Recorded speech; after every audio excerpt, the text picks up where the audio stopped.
Is that tree, and this? Yeah, that's right.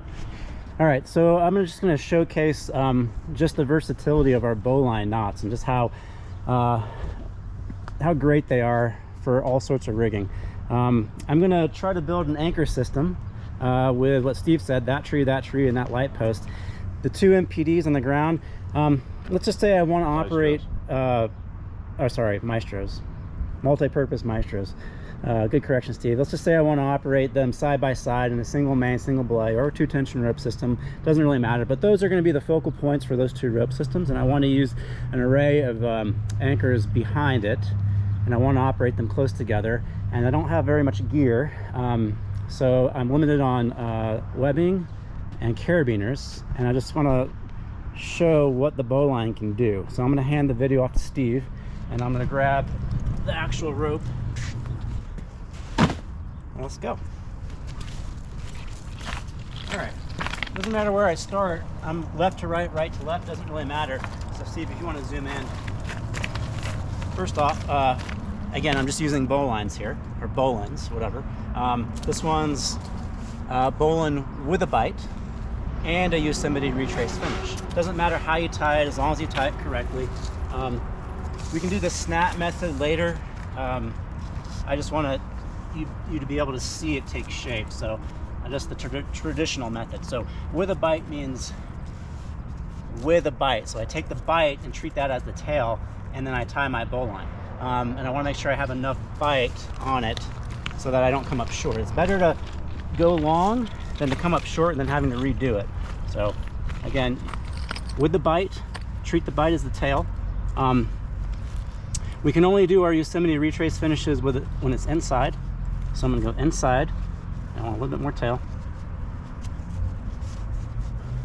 So inside bowline with the bite, and now we do the Yosemite retrace. I give myself a little purchase point. And to quote Reed Thorne, a bowline tied without a forward-facing loop is useless. I mean, that's not true, but you get what he's saying, right? So if you have the choice, I'll always tie a forward-facing loop in your bowline because it gives you options for rigging. Okay, that's one. And we're going to drag this back, maybe eyeball it, and I'm just going to lay this here. I'll come back and equalize this anchor later. Move this over, so that's about where I want to be. Come back. Now I'm going to use this big boy. This is going to be a bowline on a bite, and there's a lot of, it might be technical rescue rope blasphemy for me to say on a bite, because some people say, well, this is a double bowline that I'm tying. Tomato, tomato, potato to potato, whatever. I'm not going to live in the past and subscribe to Ashley, because it just doesn't make sense to me. What makes sense to me is that I'm tying a bowline, I'm grabbing a bite and tying a bowline on a bite. So again here, I want to make sure that I size this up right. So this is the line coming to the anchor. So I'm going to take this and just size it up. Take the extra step to size that up right there. Big bite, I probably don't need that much of a bite, so I'm just going to pull this back a little bit. Maybe it's about right there.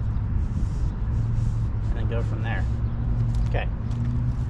Same thing, I just tie a bowline. I just treat it as one line, but I'm still tying it. Here's my bite.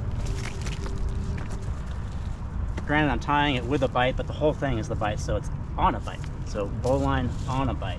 Again, inside bowline, it has to be inside in order to do the Yosemite retrace.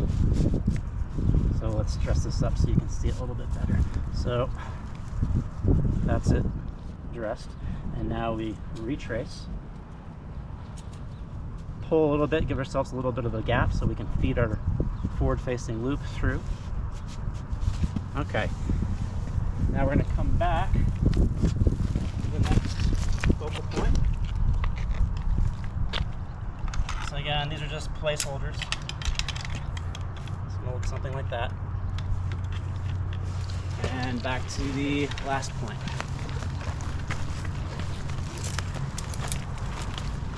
going back to a bowline with a bite. A bowline with a bite. So this would be on a bite, just a standard bowline, but I'm tying it with a bite. Grab that, bring it around. I don't have to bring the entire rope bag around if I don't want to, or I can if I want to, it doesn't really matter. If I bring the entire rope bag around, it helps eliminate the confusion on what line you're actually grabbing. So here I want to make sure I grab the same one. So with a bite. The old-fashioned way, inside bowline.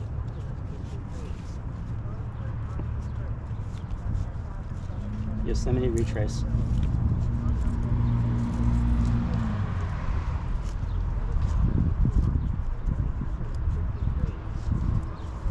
Okay. Now let's go back to my focal points. So again, here we have our load distributing anchors, not redundant. So standard practice, we double check our resultants. We pull this, and I want to check my resultant, right? And then create a load sharing anchor by equalizing it. So figure 8 this time.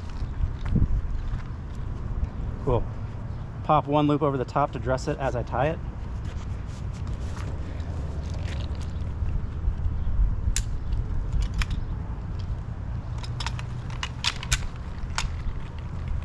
Same thing here.